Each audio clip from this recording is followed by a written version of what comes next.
এবং আমাদের মাঝে উপস্থিত আছেন ত্রিপুরা সরকারের সমস্ত যারা মন্ত্রীগণ আছেন এবং আমাদের মাঝে উপস্থিত আছেন সিএম টিটিএডিসি শ্রী পূর্ণচন্দ্র জমাতিয়াজি এবং চেয়ারম্যান টিটিএডিসি শ্রী জগদীশ দেববর্মা মহোদয় এবং যারা বিধায়ক বিধায়িকারা এখানে উপস্থিত আছেন এবং এখানে বিশাল সংখ্যায় যারা তিপ্রামথার কার্যকর্তারা এখানে এসেছেন, আইপিএফটির যারা কার্যকর্তারা এসেছেন এবং ভারতীয় জনতা পার্টির যারা কার্যকর্তারা এখানে এসেছেন এবং মিডিয়া বন্ধুরা, সবাইকে আমি হার্দিক অভিনন্দন ও শুভেচ্ছা জানাচ্ছি।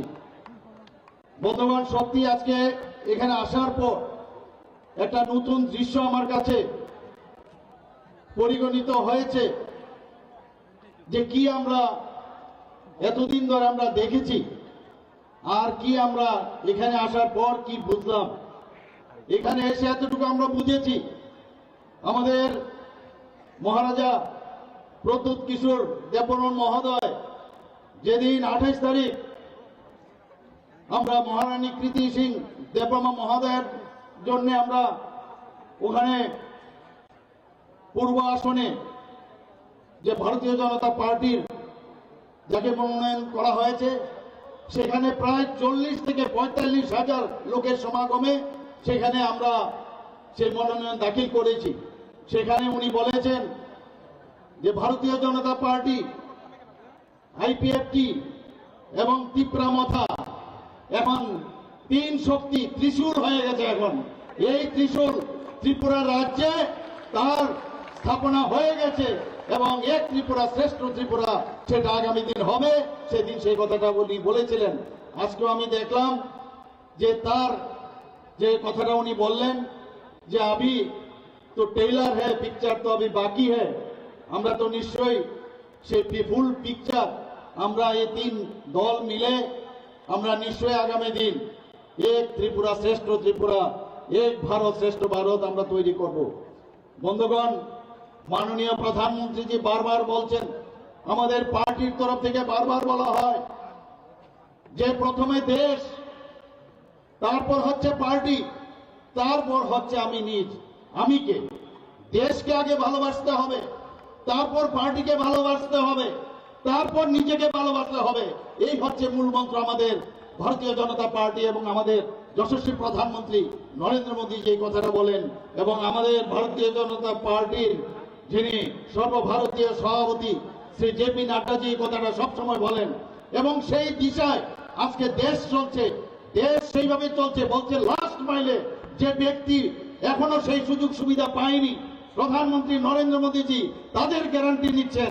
সেই গ্যারান্টি উনি দিচ্ছেন এবং বলছেন আমি যে কথা বলছি তারও যাতে সেই ফুলফিল হয় তারও গ্যারান্টি দিচ্ছি। আপনারা সবাই জানেন বিকশিত ভারত সংকল্প যাত্রা, সেই গাড়ি আমাদের এখানে ত্রিপুরাতে 16টার মতো সেই সিটির গাড়ি এখানে পাঠিয়েছেন।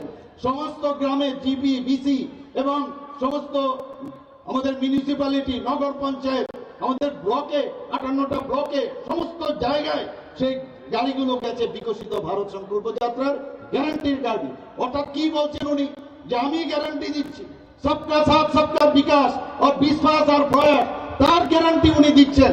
আজকে এখানে যারাই উপস্থিত আছেন আমার মা ও ভাই ও বোনেরা, সবাইকে আমি এই কথাটাই বলবো যে আমাদের বিশ্বাস, আমাদের আস্থা আমাদের মাননীয় প্রধানমন্ত্রীজির উপর আছে।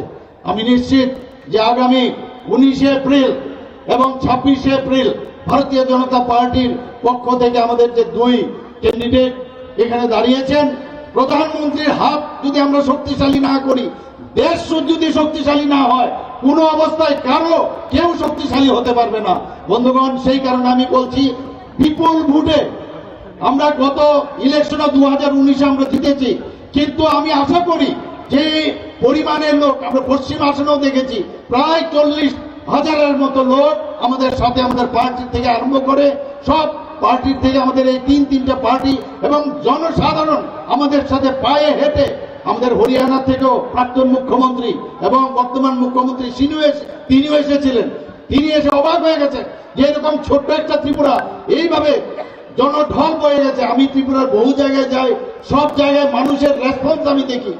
মানুষ আমাদের মোদিজির উপর বিশ্বাস রেখেছে আমাদের ভারতীয় জনতা পার্টির নেতৃত্বাধীন এনডিএ সরকারের উপর বিশ্বাস রেখেছে, একটা রেসপন্স আমি দেখতে পেয়েছি।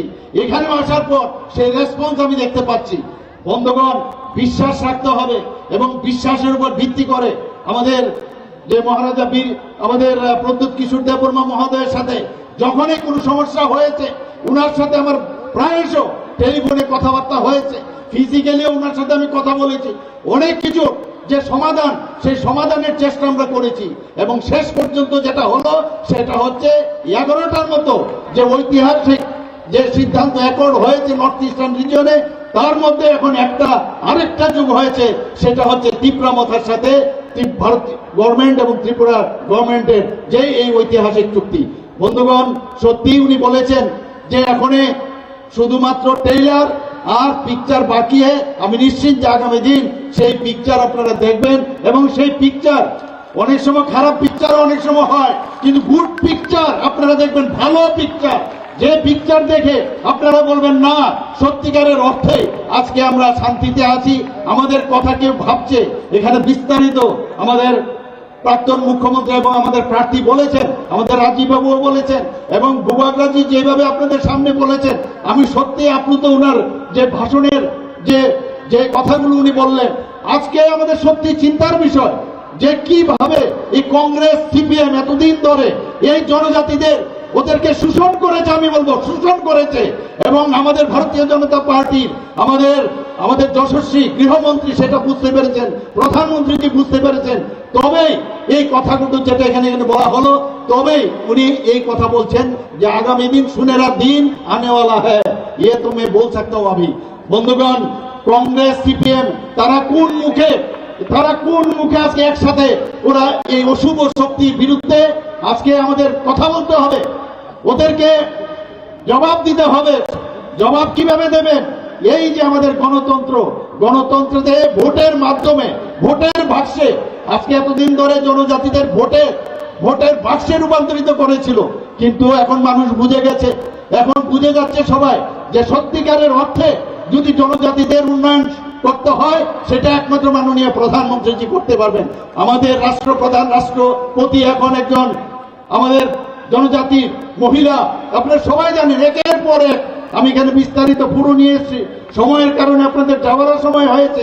এখানে এক এক বিষয় আপনারা দেখেছেন যে জনজাতিদের জন্য মাননীয় প্রধানমন্ত্রীজি যেভাবে কাজ করছেন, উনাদের জন্য যেভাবে চিন্তা করেন, একমাত্র উনার উপরে ভরসা করা যায় যে আগামী দিন সবকা সাথ সবকা বিকাশ বিশ্বাস ও তার প্রয়াস করবেন। মাননীয় প্রধানমন্ত্রীজি কি বলছেন? এই যে এই ইলেকশন শুধুমাত্র রাজ্যের ইলেকশন না, এই ইলেকশন আমাদের ভারতের কি অবস্থা হবে তার ইলেকশন। সেখানে নীতি নির্ধারণ হবে। আমাদের এখানে কি ড্রেন নেই, কারো রাস্তা নেই, কারো চাকরি নেই, সেই ইলেকশন না, সেটা হচ্ছে অ্যাসেম্বলির ইলেকশন কিন্তু বা মিউনিসিপ্যালিটি ইলেকশন। কিন্তু এই ইলেকশন হচ্ছে সর্বভারতীয় ইলেকশন, লোকসভার ইলেকশন। নীতি নির্ধারণ হবে। বন্ধুগণ, আমি সেই কথাই বলছি। প্রধানমন্ত্রী যে কথাটা বারবার বলছেন, মেরে মিট্টি মেরা দেশ, আপনারা ভাবুন একবার কি স্লোগান উনি দিয়েছেন, মেরে মিট্টি মেরা দেশ। আমাদের সমস্ত জায়গার, সমস্ত ত্রিপুরার থেকে, ভারতবর্ষের সব জায়গা থেকে মাটি নিয়ে আমরা কর্তব্য পথে সেখানে অমৃত বাটিকা উনার যে আহ্বানে আমরা বানিয়েছি। ত্রিপুরাতেও আমরা অমৃত বাটিকা বানিয়েছি। আমরা কোনোদিন নিজের মাটি সম্পর্কে আমরা জানতাম না, আমরা মাদারল্যান্ড বলি, পৃথিবীর কোথাও মাদারল্যান্ড বলে না, ফাদারল্যান্ড বলে, কিন্তু একমাত্র ভারতবর্ষে মাদারল্যান্ড বলে আমরা সম্বোধন করি। এই মাকে আমাদের নমন করা উচিত, আমরা সেইগুলো কিন্তু জানতাম না। প্রধানমন্ত্রী যে আমাদের বলেছেন দেশকে আগে ভালোবাসতে হবে, যখন উনি বললেন যে হর ঘর তিরঙ্গা, আমরা আগেও পতাকা ন্যাশনাল ফ্ল্যাগ উড়িয়েছি, কিন্তু উনি যখন বললেন যে সবাইকে ফ্ল্যাগ কিনে, নিজের পয়সা দিয়ে কিনে সেটা উড়াতে হবে, এর অর্থ কি? যারা এই দেশকে স্বাধীন করার জন্য বলিদান হয়েছেন তাদেরকে সম্মান দেওয়ার জন্য উনি বলছেন। কিরকম একজন লিডার আমরা পেয়েছি। G20 তো আমরা দেখেছি, সমস্ত লোক মাননীয় প্রধানমন্ত্রীজিকে যে উচ্চ গ্রামে উনাকে ডেকেছে, কেউ প্রধানমন্ত্রীজির পায়ে ছুঁয়ে প্রণাম করতে আসে, কেউ মিস্টার বস করে উনাকে সম্বোধন করে। এই হচ্ছে আমরা ভাগ্যবান, এইরকম একজন প্রধানমন্ত্রী আমরা পেয়েছি। বন্ধুগণ, আমরা জানি যে 75 সীমান্ত গ্রাম, কি বলছেন উনি, 75 সীমান্ত গ্রাম, 75 বছর দেশ স্বাধীন হওয়ার পরে উনি বলছেন 75 সীমান্ত গ্রাম বীরকানা, অর্থাৎ প্রতিটা গ্রামে আমরা নিজেরা গেছি, সেখানে গিয়ে যারা আগে আমাদের বিভিন্ন গ্রামে আমরা জানিও না, সেই আনসাং হিরো যারা দেশের জন্য বলিদান হয়েছেন তাদের নাম আমরা বের করেছি, তাদের নাম খুদাই করে সমস্ত 75টা গ্রামে আমরা লিখিত আকারে সেটা আমরা দিয়েছি এখানে। এবং সেই করে এবং বহু জায়গার মধ্যে সিআরপিএফ বা বিএসএফ আমাদের ত্রিপুরার যারা বলিদান হয়েছেন এই দেশের জন্য তাদের নামও সেখানে খোদাই করা হয়েছে। এই হচ্ছে মাননীয় প্রধানমন্ত্রীজি, উনি কি বলছেন, मैं चौकीदार हूं, मैं चौकीदार हूं। অর্থ কি?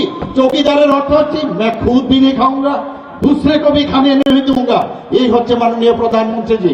এবার আপনাদের কাছে একটা প্রশ্ন আমার, আমি বেশি কিছু বলবো না, একটাই প্রশ্ন করবো আপনাদের সামনে, যে আপনারা কি চান যে এই চৌকিদার থাকবে নাকি ওই সেই ইউপিএ গভর্নমেন্টের সময় স্ক্যামের সরকার আবার আনবেন? আপনাদের কাছে এই প্রশ্নটা আবার রাখছি, আপনারা কি আবার সেই উত্তর আমার জবাব দিতেই হবে। এই জবাব কিভাবে দেবেন?